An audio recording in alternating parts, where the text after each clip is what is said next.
महाराष्ट्र आवाज न्यूज. धुळे जिल्ह्यातील कृषी तंत्रज्ञान व्यवस्थापन यंत्रणा आत्मा अंतर्गत झालेल्या भरती प्रक्रियेत तब्बल 16,85,000 रुपयांच्या आर्थिक गैरव्यवहाराचा धक्कादायक खुलासा झाला. गटतंत्रज्ञान व्यवस्थापक, बीडीएम आणि सहाय्यक तंत्रज्ञान अधिकारी एटीएम पदांच्या भरतीत उमेदवारांकडून लाखो रुपये घेऊन नियमबाह्य नियुक्त्या करण्यात आल्याचा आरोप असून या प्रकरणामुळे प्रशासकीय वर्तुळात खळबळ उडाली आहे. या प्रकरणी तत्कालीन प्रकल्प संचालक तथा निवृत्त अधिकारी बबन नथ्यू पाटील यांच्या विरुद्ध मोहाडी पोलीस ठाण्यात भ्रष्टाचार प्रतिबंधक कायदा तसेच फसवणूक आणि बनावट कागदपत्रे तयार केल्याप्रकरणी गुन्हा दाखल करण्यात आला आहे.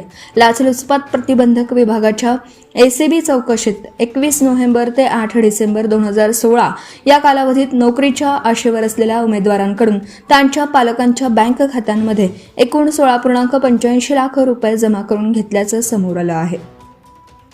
तसेच शासनाच्या आदेशांकडे दुर्लक्ष करून संबंधित पदांवर नियमबाह्य पद्धतीने नियुक्त करण्यात आल्याचंही चौकशीत निष्पन्न झालं आहे.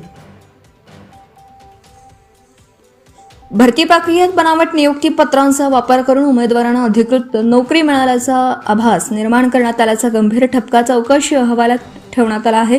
या प्रकारामुळे शासनाची आर्थिक व प्रशासकीय फसवणूक झाल्याचा एसीबीने नमूद केला आहे.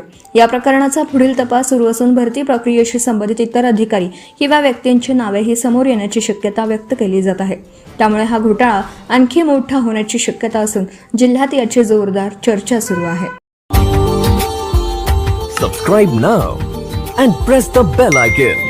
Never miss an update.